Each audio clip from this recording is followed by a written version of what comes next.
Vai começar a fase de grupos da Libertadores. Fique por dentro de tudo agora.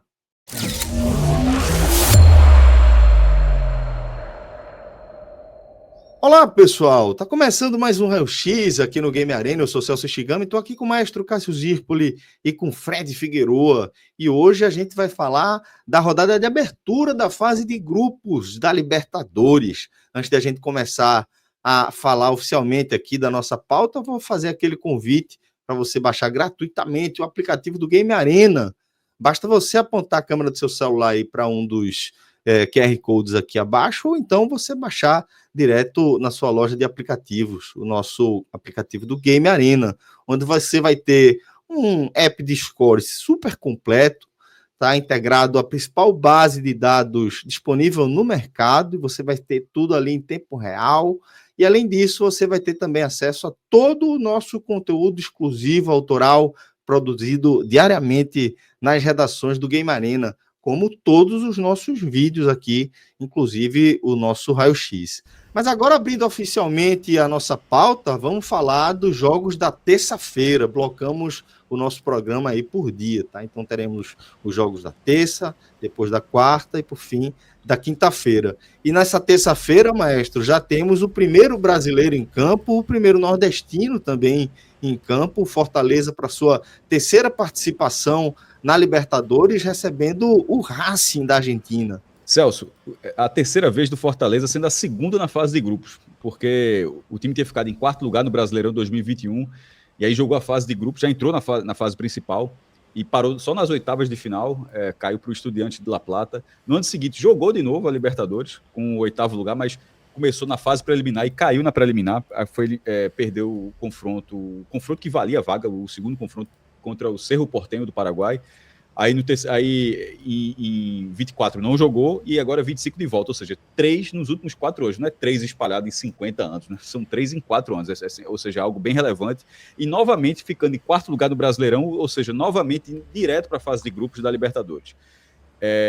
A estreia do Fortaleza talvez seja a pior em termos do nível do adversário. Tem a do Bahia, a gente vai falar daqui a pouco, é muito ruim também. Mas, por exemplo, a gente vai pegar o time que está em alta na Argentina, pelo menos no cenário internacional. O Racing ganhou a Copa Sul-Americana, ganhou a de 2024, ganhou a Recopa Sul-Americana de 25, ganhou do Botafogo Lailô. O Botafogo estava no modo dele, carioca, que não liga tanto, está se preparando para o brasileiro, mas, assim, era a Recopa, era um título importante. Se o Botafogo acabou não tendo a sua melhor condição naquele momento, assim, um problema do Botafogo, naturalmente. O Racing foi lá, ganhou tanto no Cilindro, em Avejaneda, quanto no Newton Santos. Só não vem muito bem agora no Campeonato Argentino, né? Assim, tá com 11 jogos, 4 vitórias, 1 empate e 6 derrotas. Tá em 10º lugar. Agora, o Campeonato Argentino é muito louco, só para explicar. São 30 times, 2 grupos de 15. Você vai jogar um turno dentro da chave e os 8 melhores de cada chave avançam para as quartas de final. Ou seja, o cara pode ficar em 8º no grupo e depois disputar o título. Ou seja, a campanha do Racing é bem mediana, mas ele está a 2 posições da zona de classificação para a fase final do Argentina, então tem tempo ainda de se recuperar. E a Libertadores é uma prioridade do Racing, sobretudo porque ele está vivendo esse momento de ter sido campeão da Sul-Americana e campeão da Recopa, e de tentar buscar um título. Ele só tem um, o rival tem 7, o recordista Independiente é justamente o arquirrival do Racing, é o outro time de Avejaneda. Então, dentro do cenário da cidade, da grande Buenos Aires, né, fica colado de Buenos Aires, 7 títulos de um lado e um do outro, e o do Racing é de 1967. Então, assim, a gente está falando de um título que já tem muito tempo, foi até campeão do mundo naquele ano, foi campeão do da Libertadores e Mundial, mas é muito tempo que não conquista a Libertadores, e entra na competição sendo dentro do cenário argentino, que são os principais rivais do futebol brasileiro, como um grande candidato. Pelo lado do Fortaleza, para esse jogo, se a fase de grupos tivesse sido na quarta passada, esse jogo poderia ser muito mais hostil para o Fortaleza. Mesmo porque a fase já não era boa, teria sido depois do vice-campeonato cearense, mas aí o Fortaleza foi botando uma pedrinha, um tijolinho em cima da crise, né? Perdeu em casa para o CRB, virou 4º lugar, provavelmente vai fazer um confronto contra o Bahia como visitante na Copa do Nordeste, isso mais para frente. Então, a fase estava muito braba, mas aí o Fortaleza vai e vence o Fluminense na estreia do Brasileiro, já derrubou o Mano Menezes, inclusive, Na primeira uma rodada já caiu o treinador do futebol brasileiro na Série A. E traz aquela impressão que a gente até fez nos guias, né, nos nossos canais, de que Vojvoda consegue virar chave, de que Fortaleza consegue virar chave. Não é a primeira vez que isso acontece. Se isso aconteceu pela fragilidade do Fluminense nesse momento, ou porque essa chave é realmente virada, talvez a gente tenha essa resposta nesse jogo contra o Racing. Porque esse jogo vai ser uma atmosfera muito maior. O jogo contra o Fluminense, por exemplo, foi basicamente o anel inferior do Castelão. Deu 19 mil pessoas, o que para o padrão do Fortaleza, 18.900 pessoas, é um público abaixo. Enquanto agora, eu acho que da forma como o Fortaleza conseguiu, largou bem na Série A, impulsiona um público muito maior e um nível de confiança, sobretudo do seu torcedor, muito maior, porque internamente parece que não tem muita dúvida, parece não haver muita dúvida da capacidade que o Fortaleza tem. Então, o Racing campeão internacional não chega no seu melhor momento do Campeonato Argentino, e o Fortaleza, que vinha no momento péssimo, conseguiu uma vitória que não virou, pode não ter virado a chave, mas deu o primeiro movimento para isso, e que esse movimento pode ser, como eu disse há pouco, pode ser confirmado justamente nesse jogo de estreia da Libertadores. Eu acho que, Fred, isso que o maestro falou sobre virar a chave, né? Talvez a gente saiba justamente agora, né? Contra o Racing, se essa chave foi girada, né? Começo de temporada também, como o maestro destacou, foi muito abaixo da expectativa, né? Que se tem em torno do Fortaleza, um time consolidado, com propostas de jogo assim muito sólidas dentro de um grupo muito qualificado, muito homogêneo, mas teve um começo de temporada ruim e momento acaba pesando muito, né? Aí acho que essa é a grande dúvida, né? Depois dessa estreia vitoriosa sobre o Fluminense, a chave já foi virada. Que Fortaleza a gente vai ver contra esse Racing, né? Celso, eu acho que Cássio ele passou por um ponto que é o ponto chave do que essa estreia no Brasileiro significa para a estreia na Libertadores. Não que o 2-0 sobre o Fluminense seja suficiente para apagar todo o início de ano muito confuso, muito turbulento que o Fortaleza fez. O gol saiu muito rápido contra o Fluminense. É aquele jogo que, por si só, o roteiro da partida já ajuda a fechar a ferida. O Fortaleza entrou em campo com a ferida aberta. Mas o roteiro do jogo, você já começar ganhando, já é tudo o que você precisa para que as coisas possam ir se realinhando. Então, de fato, não tem como a gente dizer que essa vitória vira a chave de desempenho, vira a chave técnica do Fortaleza. Mas Cássio trouxe um ponto importante. Vira a chave do sentimento, pelo menos. Perfeito. Pode ter certeza que o torcedor do Fortaleza, que na sexta-feira ainda estava digerindo o vice do campeonato estadual de forma recorrente, o que é pior, porque não é um vice isolado, é você não estar conseguindo vencer o seu maior rival já há algum tempo dentro do Campeonato Cearense, nos confrontos que os dois têm pela frente, você perde um título de novo, e também de um desempenho terrível na Copa do Nordeste. Tá? Terrível. O Fortaleza, ele no meio da semana... É a grande surpresa dessa fase de grupos aí da Copa do Nordeste. Ele passou na 4ª posição, Celso, do grupo, atrás do Ferroviário. Distorceu tudo. O Fortaleza mandou um time mais reserva do que titular para enfrentar o Souza, mas pegou o Souza mais reserva do que ele. O Souza ganhou o jogo. Uhum. Tá? Então, assim, você tinha um recorte recente do Fortaleza em que as únicas vitórias foram naquela sequência de 3 jogos sobre o Ferroviário, sendo uma goleada contra o Ferroviário reserva na Copa do Nordeste e uma vitória na semifinal do Campeonato Cearense com um gol no finalzinho, um jogo chato, um jogo travado contra o Ferroviário. Então, isso já se refletiu no público que, como o Cássio falou, 19 mil pessoas é um grande público, mas não para o momento, para o histórico recente do Fortaleza, que joga com 30 mil pessoas numa normalidade. Uhum. E já começava a existir o debate dependendo do que acontecesse na estreia contra o Fluminense, que público o Castelão receberia na estreia da Libertadores. Esse debate acabou. Eu imagino que a gente vai ter uma estreia de Libertadores como pede uma estreia de Libertadores contra o Racing. Porque além de ser uma volta a Libertadores, o Fortaleza agora volta à fase de grupo da Libertadores, então tem um pequeno hiato nessa história recente, nessa era de ouro que a gente chama do Fortaleza, porque teve a frustração, tá, de em 2023 cair na chamada pré-Libertadores, o que acabou até direcionando Fortaleza para a histórica campanha da Sul-Americana, mas agora volta a viver a Libertadores como ela realmente é, como a gente aprendeu a valorizar. Então, Celso, um jogo muito nobre, que sua atmosfera foi salva pela estreia no Brasileiro. E essa atmosfera se reflete dentro de campo também. Porque se for passando 15 minutos, 20 minutos, 30 minutos, 0-0, eventualmente o Fortaleza jogando mal, o nível de paciência da torcida será outro, tá? E dentro de campo tem um ponto importante, que Vojvoda foi procurar soluções.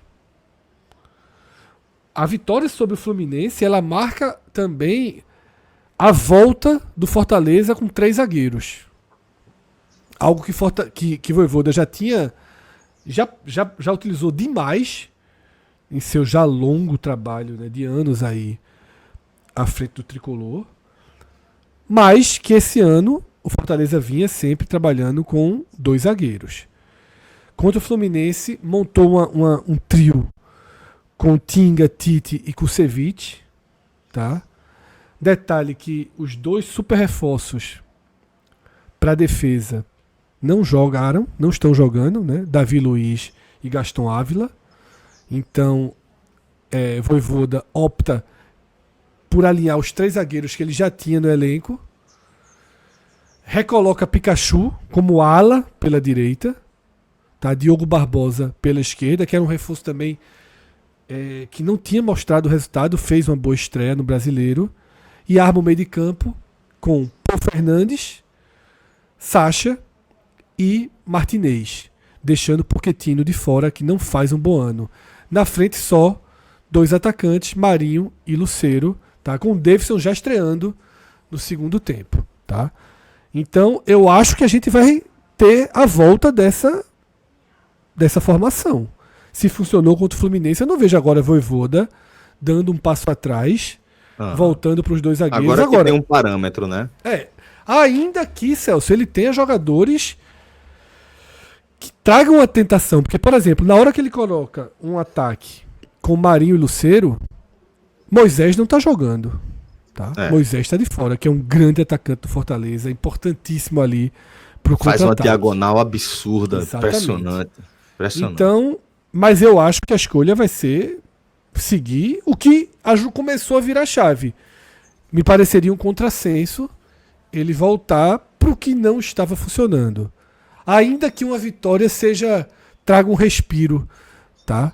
Para isso. Mas eu imagino que a gente vai ter o Fortaleza dentro dessa chave virada com essa nova formação, pelo menos para começar esse jogo duríssimo, né? Como o Cássio já pontuou. Olha essas odds, inclusive, como estão. Tô aqui com o site da Bet Nacional já aberto, tá?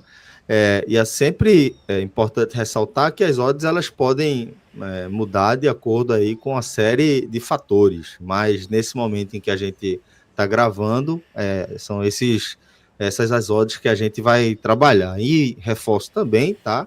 Que o jogo é para maiores de 18 anos e para todo mundo que optar aí por ter esse hobby, que faça isso com muita responsabilidade dentro do que cabe no seu orçamento financeiro, tá?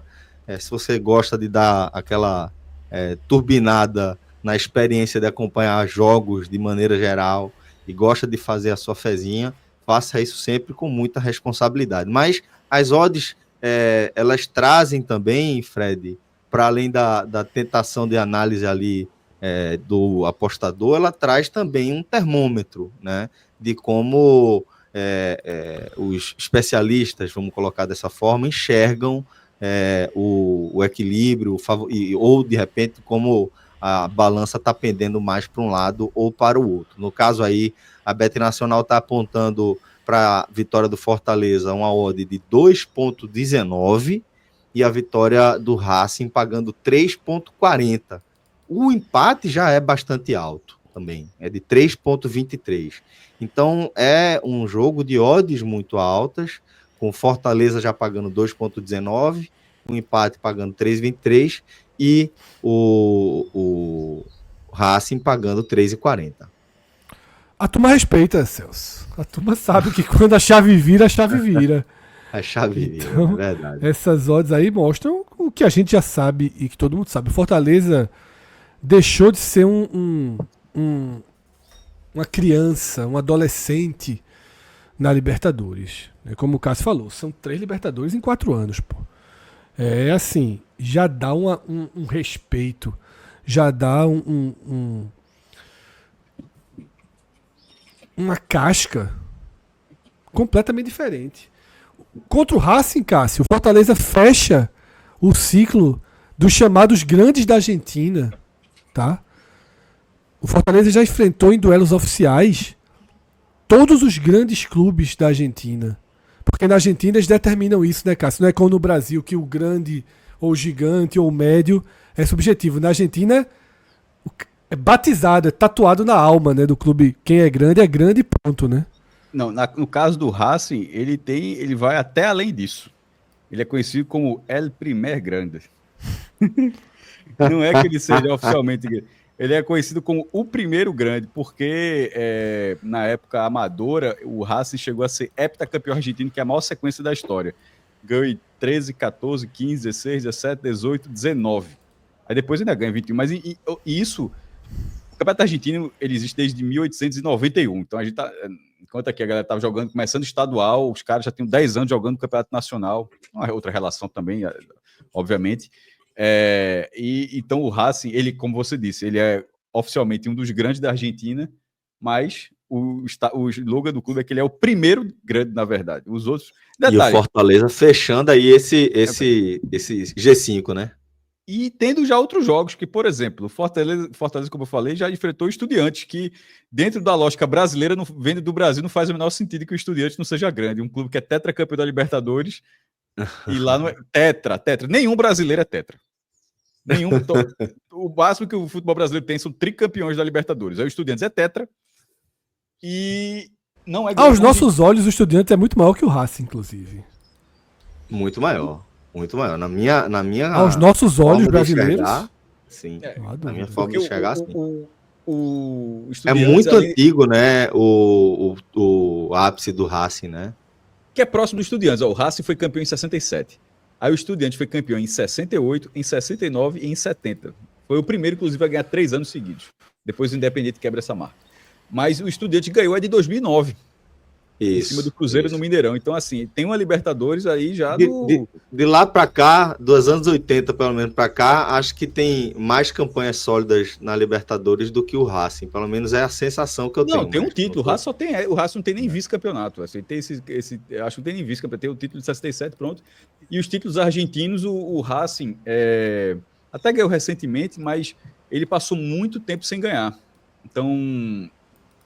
nos olhos do brasileiro, por exemplo, o Racing passou em 61, em 66, ele voltou a ser campeão em 2001. Pronto. Nos últimos 60 anos, o Racing tem 3 títulos argentinos. É um dos maiores campeões argentinos, mas só 3 nos últimos 60 anos. Bom, mas já que a gente está falando do Estudiantes de La Plata, passar aqui também que ele faz a sua estreia também nessa terça-feira, tá? Contra o Carabobo da Venezuela, tá? E pra quem dizia que não tinha mais bobo no futebol. Fred, eu achei que ia passar sem ela. Tem um Carabobo ainda no futebol. Tem um Carabobo. Mas o Carabobo aí, por ser bobo, inclusive, mesmo jogando em casa, ele é considerado azarão, né? Tá pagando 4,97, enquanto o Estudiantes está pagando 1,79. Acho muito boa aí essa odds do Estudiantes. Acho uma boa oportunidade. Ótima mesmo. A gente ainda tem o Barcelona contra o Independiente Del Valle, tá? O Barcelona está pagando 2,2 na vitória e o Independiente está pagando 3,35. Também um jogo de odds altas, muito parecidas com as do Fortaleza. 2,20 aí, 3,25 no empate e 3,35 para a vitória do Independiente. E por fim, nos jogos aí da terça-feira, teremos Aliança Lima contra o Libertad, tá? Então, esses são os jogos que a gente vai acompanhar. A Aliança está pagando 2,29 e o Libertad está pagando 3,44. Eu passei aqui na ordem do site da Bet Nacional, mas a gente está vendo aqui dentro dos grupos, né, Fred? Mas temos aí já as odds para essa primeira rodada. Inclusive, Celso, jogam os dois adversários de Fortaleza e Racing, tá? O grupo de Fortaleza é o único que acontece todo na terça-feira.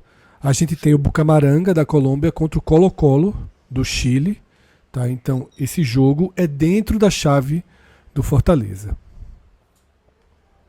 Pois é, então aí também na Atlético Bucaramanga contra o Colo-Colo. Mas tem uma pergunta para você, vou lhe colocar aqui na fogueira. Qual é o maior clube universitário da América do Sul?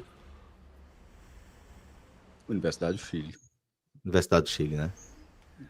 O mais popular, sem dúvida alguma. Tem o título da Copa Sul-Americana. É de Santiago, uma das cidades mais importantes do continente, de um futebol relevante. Quem seria o concorrente? Tem um detalhe, tem o rival dele, a Universidade Católica. Tem. Que A Liga aí. Mas a Universidade do Chile é maior. O Universitário do Peru é um time, naturalmente, tem o maior estádio. É aquele colosso que recebeu a final entre River Plate e Flamengo, aquela final de 2019. Aquele estádio, aquela criança ali é do Universitário, uma cavalice. E é um time ultra popular em Lima, que é o segundo município, não a cidade, mas é o segundo município mais populoso da América do Sul, só perto para São Paulo. Porque só Lima tem 8,5 milhões de habitantes. Aí Buenos Aires e tal, Buenos Aires tem 3 milhões, mas a grande Buenos Aires, que é conurbada, tipo Recife e Olinda, ou seja, quando você chega em Avejaneda, você não faz a menor ideia. E Jabotão, tipo, você cruzou a rua, não sabe se está em Jabotão, no Recife, é a mesma coisa Buenos Aires. Então, a grande Buenos Aires, que é toda conurbada, tem 12, 13 milhões de habitantes. Mas, enfim, eu diria Universidade do Chile, Universidade Católica próximo, Universidade próximo, Universidade La Calera de jeito nenhum. Unicap, se tivesse um time, seria forte candidato. LDU. Liga Deportiva Universitária. O fato de a gente chamar de LDU virou um problema, porque eu esqueci que a LDU é universidade. Veja, é muito mais relevante em termos de conquista que a Universidade do Chile. Não tem mais torcida, talvez não tenha mais história, mas tem muito mais títulos. É bicampeão da Sul-Americana, é campeão da Libertadores. Celso, eu esqueci desse U. Da LDU. Que lá estamos chamando de Liga, né? Não, eles chamam de Liga de Quito. Esse U é completamente irrelevante na vida dele lá. Deveria ser. Já esse U. Mas a Universidade do Chile, Universidade do Chile tem muito menos títulos internacionais do que a LDU. Isso é uma corujinha, né? Em cima do escudo da Universidade do Chile, né? Deve ser. Sim. Símbolo do conhecimento, né? Mas vamos lá. Temos aí como destaque. Tá, deixei um subjúdice aí, viu? Subjúdice, né? Porque tem um ponto. Mas é dentro da lógica que a gente sempre avaliou o futebol. As coisas mudam. As coisas evoluem. Sim, e tal. São dinâmicas. Até a LDU conquistar a Libertadores de 2009, jamais haveria esse debate em relação no continente o que a LDU perde da Universidade do Chile. Porque a Universidade do Chile, mesmo sem título da Libertadores, sempre foi um time ultra popular do Chile.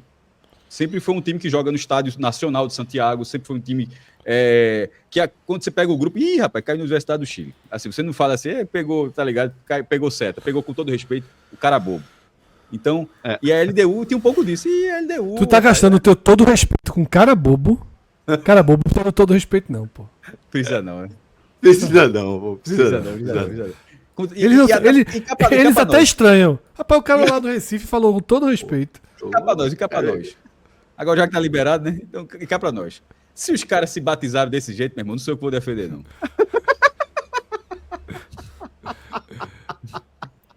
Uma dúvida importante, Celso. O Retrô de Pernambuco pode ser considerado um time universitário? Não pode. Certo.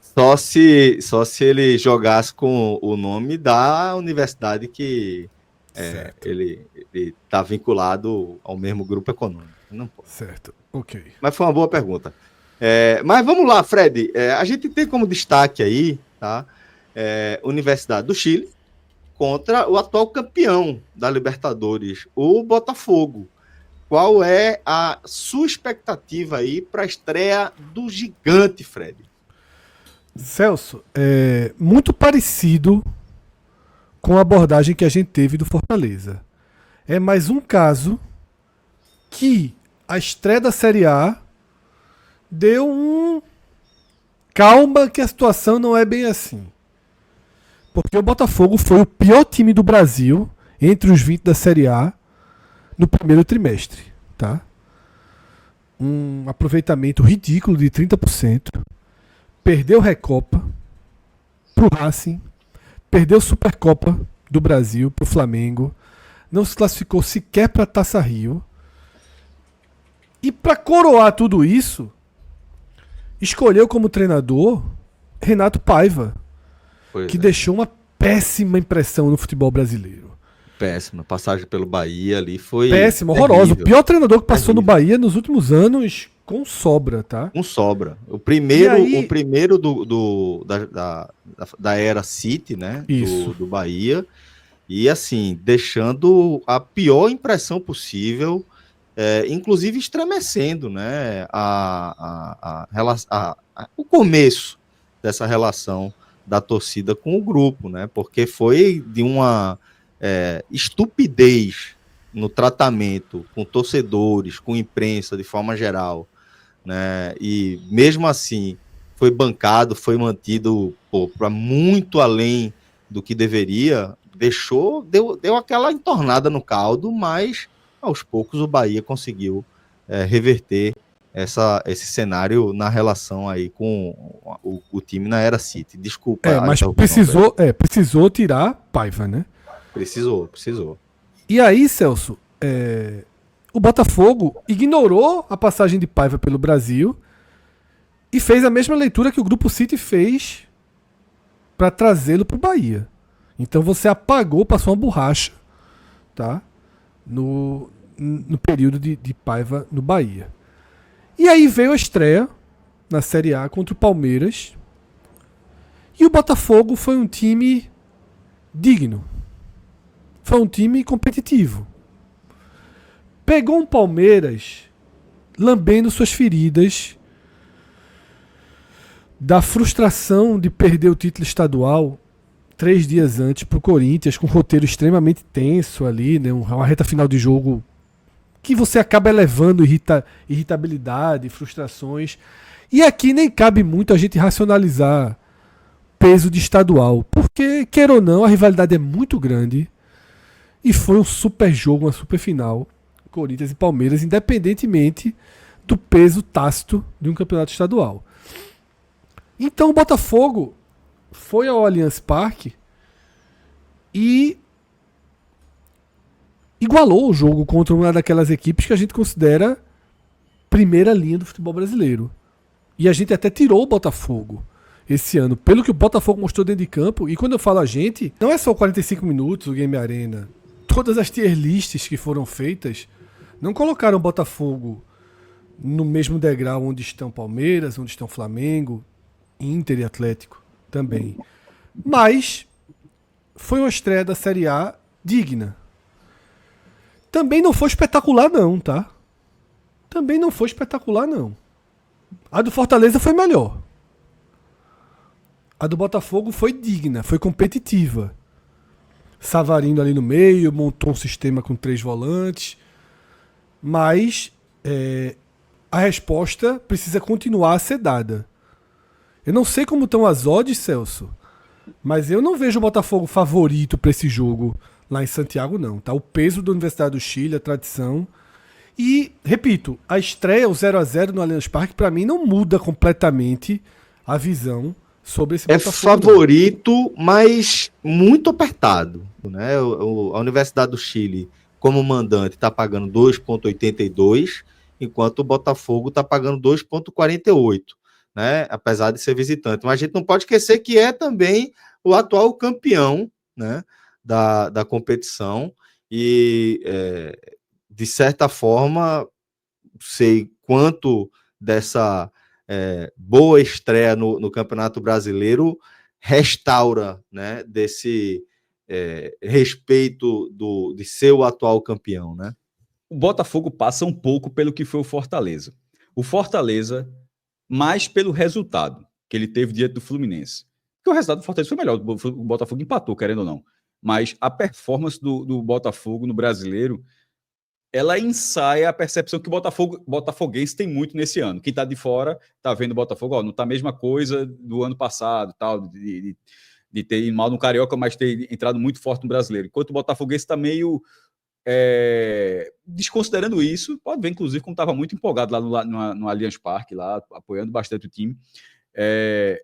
Eu estava reticente, mas eu confesso que eu fiquei menos reticente com a estreia do Botafogo. Achei o time muito rápido, achei o time com boas possibilidades. Ainda não é, e dificilmente será o time do ano passado, porque não tem Luiz Henrique e não tem Almada. Então, assim, se não arrumar 2 jogadores assim nesse nível, não vai ser um pouquinho difícil de retomar. Mas, ao mesmo tempo, tem outras peças assim que podem render demais. O ataque é bom, o goleiro é bom, o meio campo marca demais. E a questão física do time foi bem interessante na estreia contra o Palmeiras lá no Allianz Parque. Então, o Botafogo, ele uma semana depois, ele já aparece, pelo menos para mim, já com algum grau para pontuar direitinho lá em Santiago.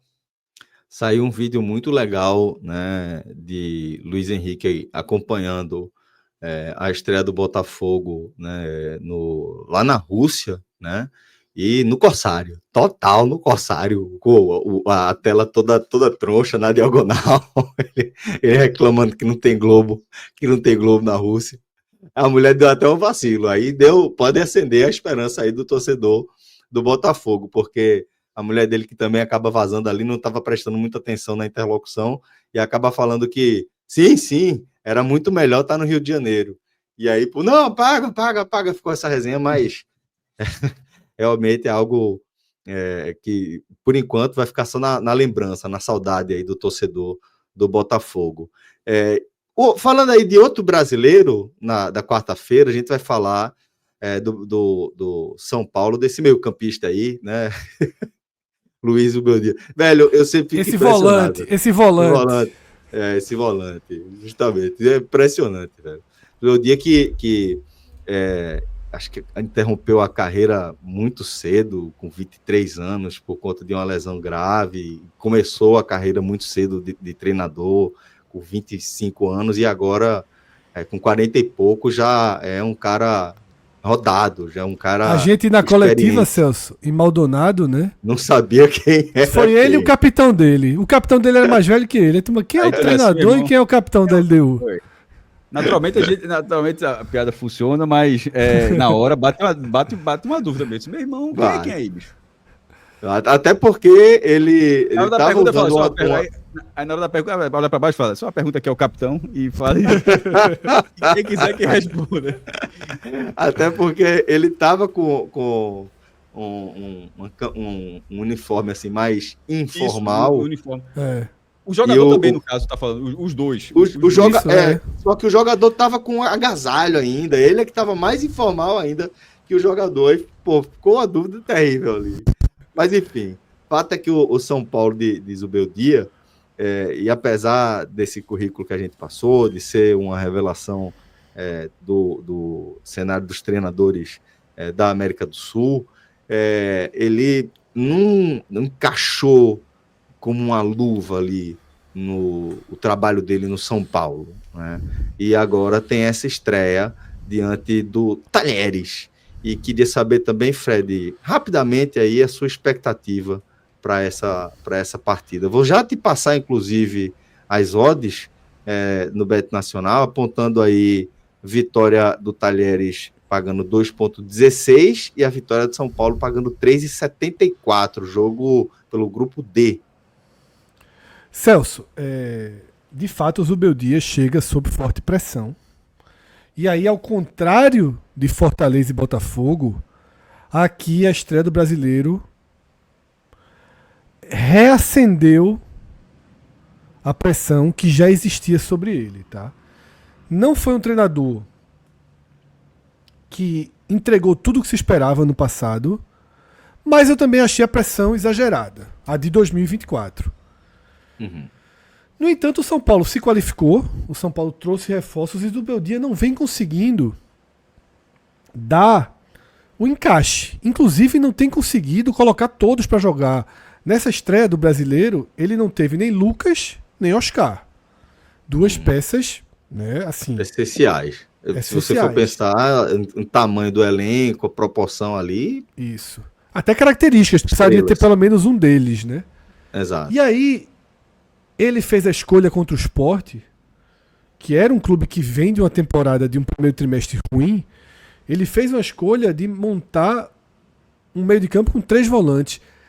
Tem sido uma tendência essa história dos 3 volantes, tá? Tem sido uma tendência. Ele montou esse meio de campo com 3 volantes, porque na verdade são volantes mais qualificados que começam a ganhar o espaço até dos meias. E como o 0-0 foi persistindo, e ele demorou muito a lançar os garotos da base, aumentou muito a pressão sobre ele. Ele foi muito criticado pela escolha mais precavida na estreia. E essa escolha não deu resultado. Detalhe, quando ele fez as substituições, o time piorou, tá? Quando o time da torcida foi para campo, com os garotos da base, o São Paulo perdeu o encaixe, mas é natural. E aí vem toda a cobrança de que ele não usou como deveria usar durante o estadual, não rodou, não deu chance aos meninos. Então, o Zubeldia, ele vem sendo alvo de uma definição de um treinador burocrático e não um treinador ousado, moderno, que o São Paulo esperou trazer, tá? Então, vamos ver na Libertadores como se comporta. Ele é campeão da Sul-Americana de 2023, né? Pela LDU, esse jogo que a gente estava citando aqui. Agora, Cássio, uma estreia mais difícil do que parece, né? Porque o Tadieres, ele vem já numa sequência interessante dentro do futebol argentino, ainda que não tenha o peso histórico de outros clubes do país, vem com resultados recentes interessantes, né? Ganhou pela primeira vez um título nacional de primeira linha. É um título nacional, apesar do nome, eu sempre falo isso, até porque o nome é Supercopa Internacional, mas é um título nacional. Ele fez o clássico no último fim de semana, então não tinha muita lógica de poupar, não, tá? Vai jogar aqui, não sei o quê, fez o clássico lá, o clássico de Córdoba contra o Belgrano, empate 1-1. E no Campeonato Argentino, ele tá na mesma lógica que eu falei do Racing. O Racing tá no grupo A, ele tá no grupo B. Ele também está em 10º, como o Racing, está duas posições do 8º lugar, ou seja, da zona de classificação. E agora a campanha é a seguinte: pode ser um time chato de vencer, mas é um time que está dando muito trabalho para ganhar. O time tem 1 vitória, 6 empates e 4 derrotas. E o próprio título foi no empate. Foi um empate contra o River Plate. Então, assim, juntando esse empate com essa campanha, 1 vitória, 7 empates e 4 derrotas. Assim, comemorou muito a sua primeira estrela lá, da sua primeira Copa Nacional. Ele não tem título argentino na primeira divisão, embora seja o atual vice-campeão argentino. Ele perdeu o título dos últimos 2 campeonatos argentinos, de 23 e 24. Mas essas últimas semanas, Fred, a gente tá falando muito. Esse pré-jogo é bom, porque como isso não é um videoguia, não é o que a gente vai falar do Talheres, não é o que se espera do Talheres no campeonato da Copa Libertadores. É o que se espera do Talheres para esse jogo. Ele é um retrato muito mais pontual. Isso. E nesse caso, as últimas partidas do Talheres deixam um cenáriozinho de dúvida para o São Paulo. Ainda vale uma curiosidade. Foi no estádio Talheres, lá, o Mário Kempis, que o São Paulo perdeu a Copa Sul-Americana para o Independente Del Valle há alguns anos. Só tinha torcedor de São Paulo, Del Valle lá do Equador quase não tem torcedor, mas São Paulo perdeu e esse jogo vai ser lá.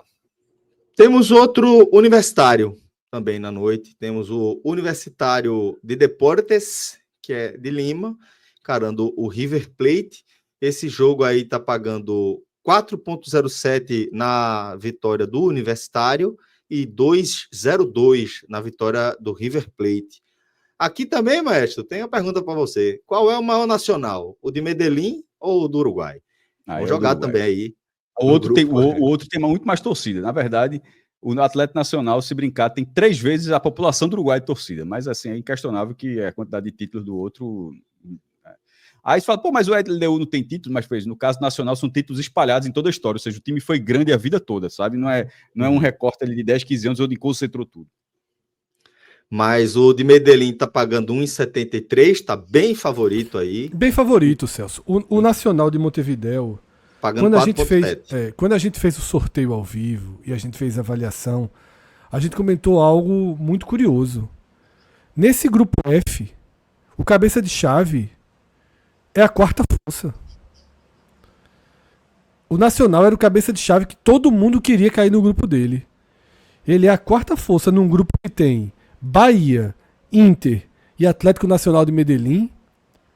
O Nacional de Montevidéu entra como quarta força. Agora, é aquelas místicas, aquelas coisas que são muito difíceis de explicar.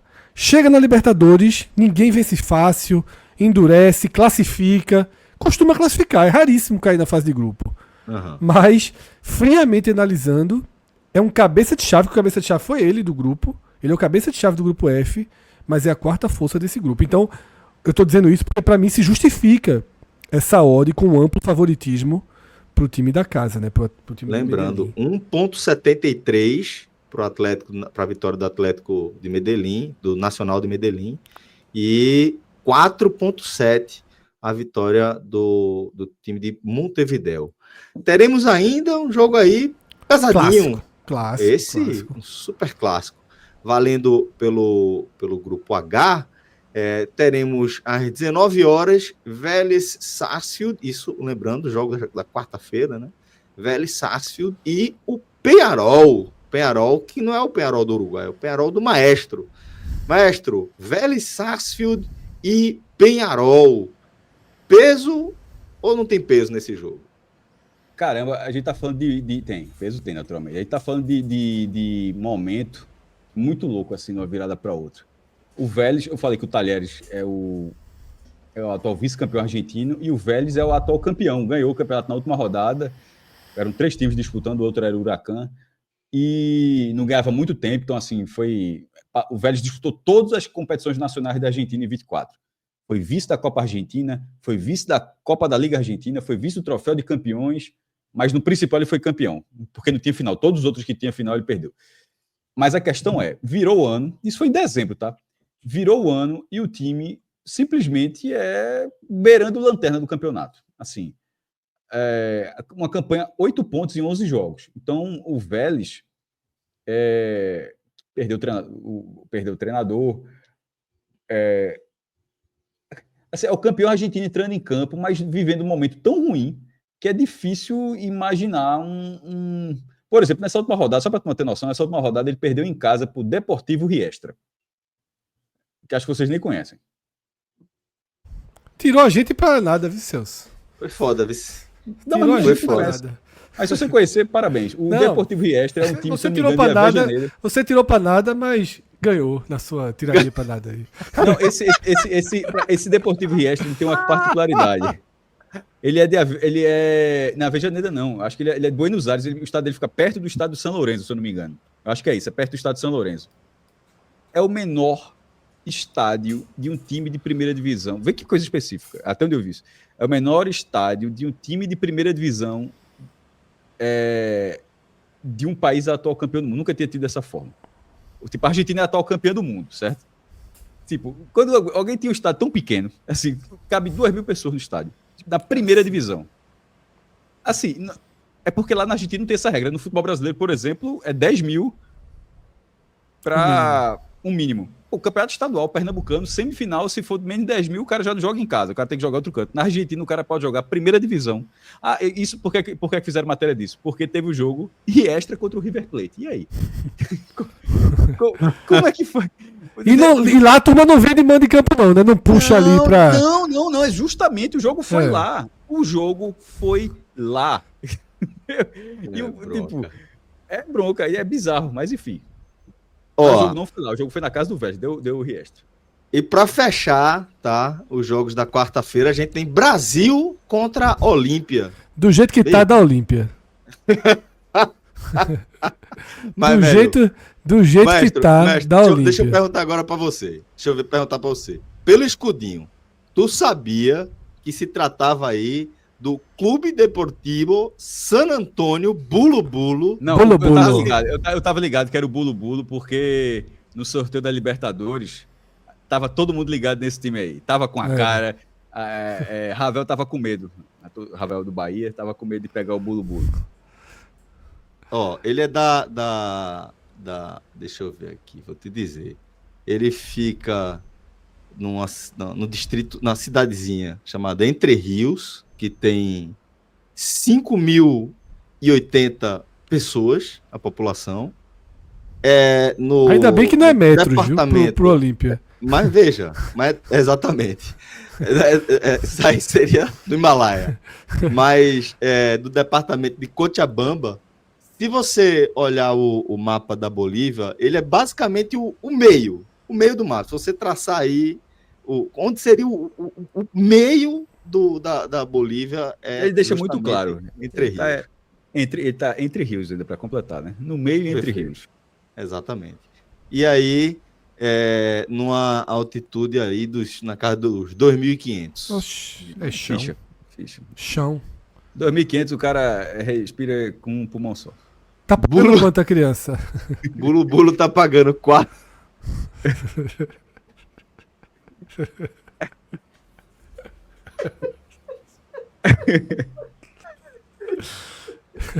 Um só aguenta. Aguenta não. O Bulo tá pagando. Pô, Bulo, velho. Tá pagando 4. Muita gente. Vê esse time, eu odeio time com esse nome. Tá pagando 4,88. O Olímpia tá pagando 1,69. Rodrigues, nosso diretor, tá fechado aí com o Olímpia, né? Sempre. Time de coração. Time do coração. Então aí a gente fecha os jogos da quarta-feira e chegamos aos jogos da quinta-feira, tá? 4 brasileiros em campo na quinta, Celso. Somente, Fred. 4 jogos e 4 brasileiros, mais um clássico. Então vamos lá, já começa aí a trazer o que você acha mais importante aí dessa quinta-feira que fecha a primeira rodada. Claro, Celso, que numa noite que você tem Palmeiras e Flamengo em ação, é óbvio que o foco natural iria para eles, né? Porque são, como está aqui no nosso título, os favoritos do Brasil em ação. É a cavalaria do futebol brasileiro. Tá? Mas o Flamengo que visita o Deportivo Táchira e o Palmeiras que visita o Sport Cristal. Mas, Celso, o outro jogo que coloca frente a frente dois clubes brasileiros, para mim é o grande jogo da noite. Talvez até o grande jogo da primeira rodada. Tá? 7 horas, Bahia e Inter. Junto ali com Fortaleza e Racing, que é um grande jogo. Aquela partida que a gente passou ali, Vélez e Peñarol, também um jogo muito interessante. Mas Bahia e Inter, além de ser... A gente vai ter em campo um dos grandes times jogando futebol no Brasil hoje, que é o Inter. Terminou 2024 muito bem, fez um grande início de ano no Campeonato Gaúcho. Pegou o Flamengo no Maracanã e foi testa a testa. Se havia uma desconfiança, interrogação, e se cobrava uma prova de força do Inter de Roger Machado, a estreia contra o Flamengo foi jogo de igual para igual, duríssimo no Maracanã. O Inter chegou a abrir o placar. E do outro lado você tem um dos clubes de maior poder de investimento no Brasil hoje, que é esse Bahia gerido pelo Grupo City, tá? Que formou um time extremamente competitivo para disputar, talvez não o título do brasileiro, mas certamente uma volta à Libertadores, e para ser considerado uma força dentro do grupo mais complicado da Libertadores, que é esse grupo que a gente até já passou, que tem o Nacional do Medellín e o Nacional do Montevidéu. Então um grupo muito duro. E não bastasse esses fatores de 2025, a gente tem um fator histórico, emocional aí muito grande. Porque são os times que disputaram o Brasileiro de 88, vencido pelo Bahia, que se enfrentaram 2 vezes, ou melhor, 4 vezes na Libertadores de 89, porque se enfrentaram na fase de grupos. Naquela época eram os 2 clubes de um país com os 2 clubes de outro país, formavam um grupo, só que eles também foram para as quartas de final. Ou seja, a última vez que o Bahia pisou em campo pela Libertadores foi na Fonte Nova contra o Inter, num gramado sem a menor condição de jogo. Inacreditável, né, velho? Um Inacreditável, 0-0, pô. sem a bola rolar. Aí lá se vão 36 anos. E quem é que o Bahia reencontra na sua estreia da Libertadores? O Inter. O Inter. Na O arena, futebol. tipo, agora Aí na arena foi- na Fonte Nova, né? Aí foi um A capricho Fonte Nova desnecessário. virou arena. O futebol tem umas Capricho coisas que são desnecessário. impressionantes. Foi muito ruim pro Bahia. Foi muito ruim pro Bahia. De fato, foi muito ruim pro Bahia.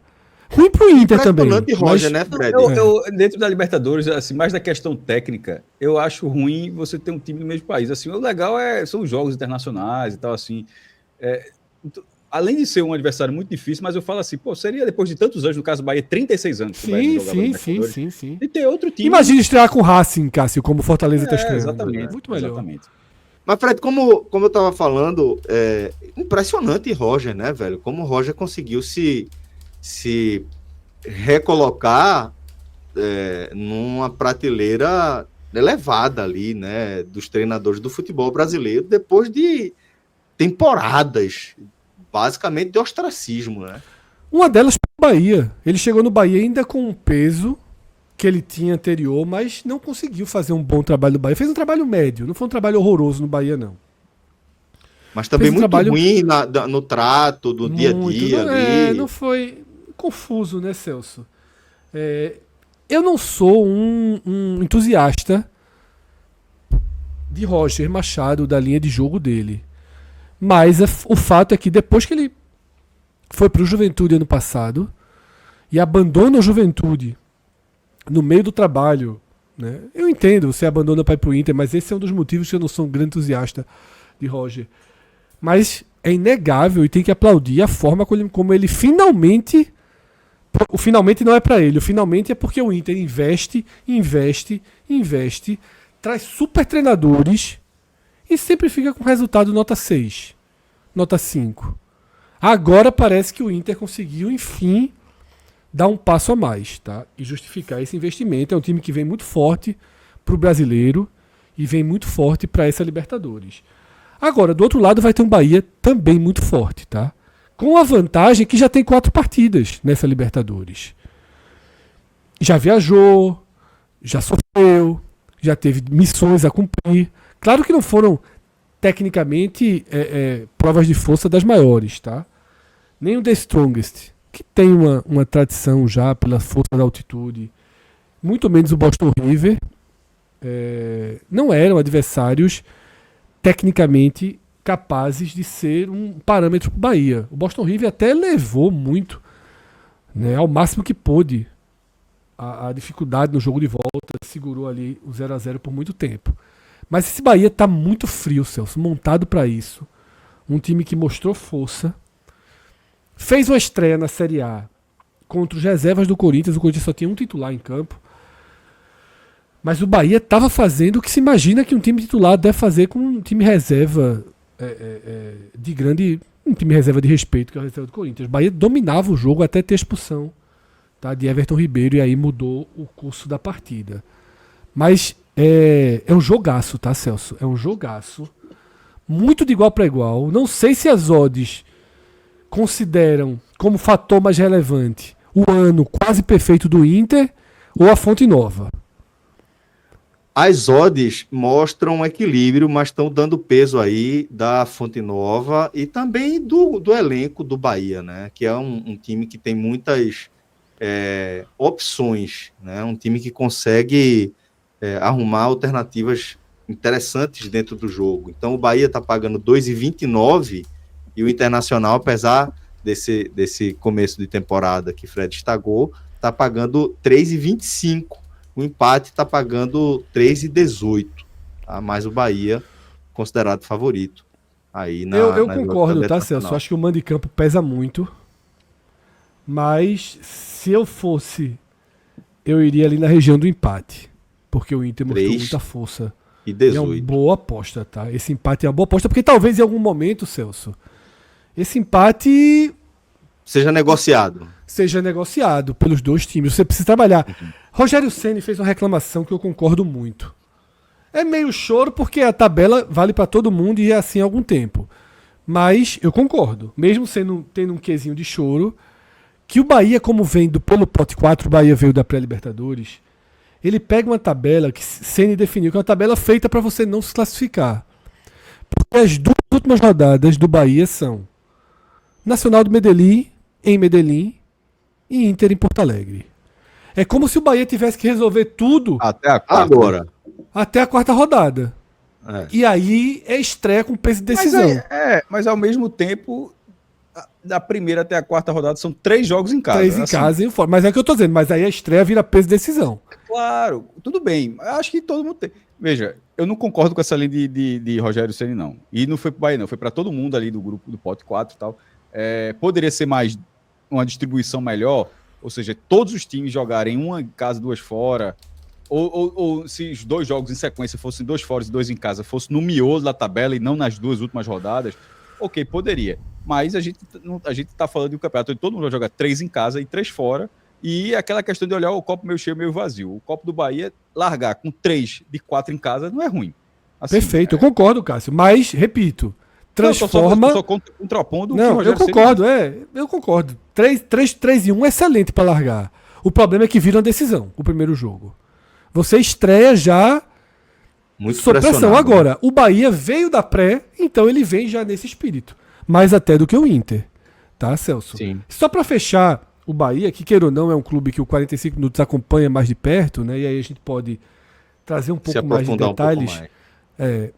Quando a gente analisou o Fortaleza, Celso, a gente destacou que Vojvoda montou 3 zagueiros, né? Na estreia do brasileiro, mesmo em casa, funcionou e a gente acredita que ele vai com 3 zagueiros. Já Ceni, contra o Corinthians, ele desmontou seu sistema de 3 zagueiros e colocou a formação clássica.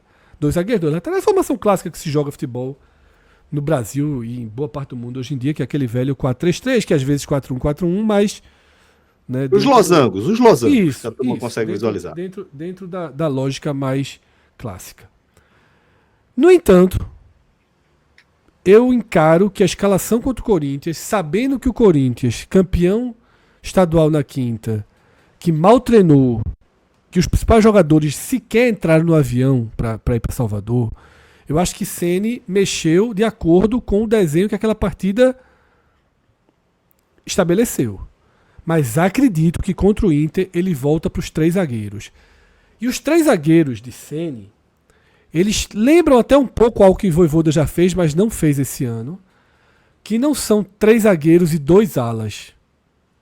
Tá? Os 3 zagueiros de Ceni, a conta não é cobrada no meio de campo. A conta é cobrada de um dos laterais. Normalmente, Ceni escala Canum, Santiago Mingo, Gabriel Xavier, o trio de zagueiros, e ora ele saca Arias na direita, ora ele tira Juba.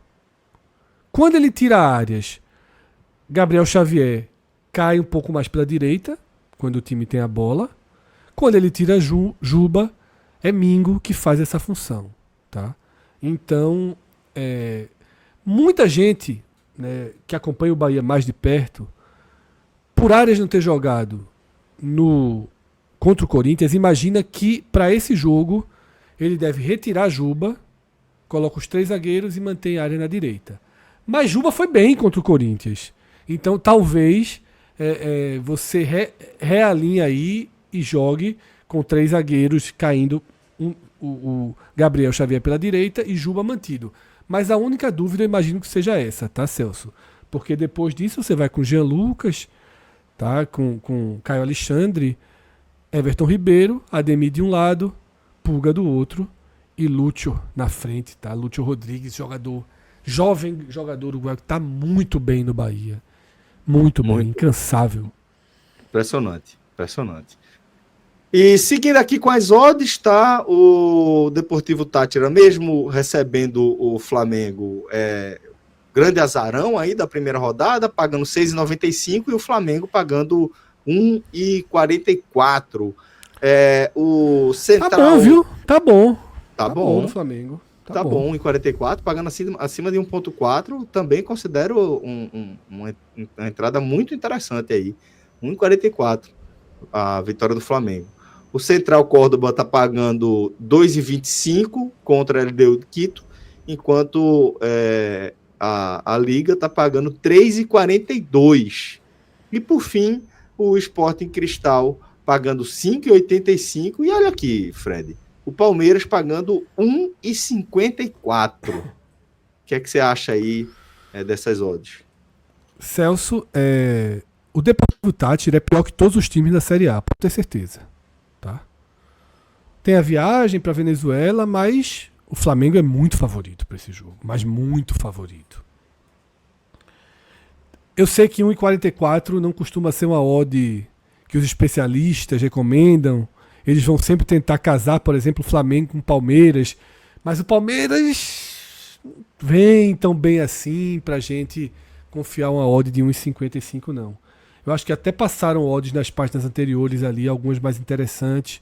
O Estudiantes pagando bem. Tem algumas odds ali pelo caminho que você pode compor com a do Flamengo. Mas a melhor aposta seca pra mim é o Flamengo. Tá? De todos os jogos que a gente passou por aqui. Lembrando que o Estudiantes que Fred citou joga na terça-feira contra o Carabobo. Isso. Tá pagando 1,79 o Estudiantes. Então, eu prefiro juntar Flamengo e Estudiantes do que Flamengo e Palmeiras, tá? Porque aí, Celso, cabe dizer nesse momento talvez seja melhor mesmo. Cabe dizer um ponto aqui. O Flamengo com o Felipe Luiz é uma máquina de vencer, tá? É uma máquina de vencer. E não perde. Tá? E não perde. Isso enfrentando adversários mais fortes. Os desfalques existem, mas dentro do Flamengo conseguem ser equalizados. Tá? O Flamengo não deve ter Arrascaeta. Né? Não deve ter Arrascaeta, por exemplo, que por si só... Esse aí não tem um substituto à altura, não. Mas na quantidade você consegue fazer, tá, a diferença. Então... muito favorito o Flamengo pro título, imagine para a estreia contra o Deportivo Táchira até. E o Palmeiras precisa dar uma resposta. Mas é só chato, né? Vai jogar na Venezuela e na volta, no caso do Flamengo, ainda pega o Vitória em Salvador, vai rodar um pouquinho o aeroporto. Vai. E o Palmeiras faz Lima, Recife, né? Que joga com Mas São Paulo, Lima ainda é um voo mais ok. Exatamente. Muito bem. Então, dessa forma, galera, a gente vai fechando aqui a nossa análise pré-rodada, tá? Dessa rodada de abertura da fase de grupos da Libertadores. Eu espero que vocês tenham gostado aí do nosso conteúdo. Se você gostou, deixa aqui o seu like, deixa o seu comentário, se inscreva no nosso canal para ajudar o Game Arena a crescer. Obrigado demais, um forte abraço a todos e até a próxima. Tchau, tchau.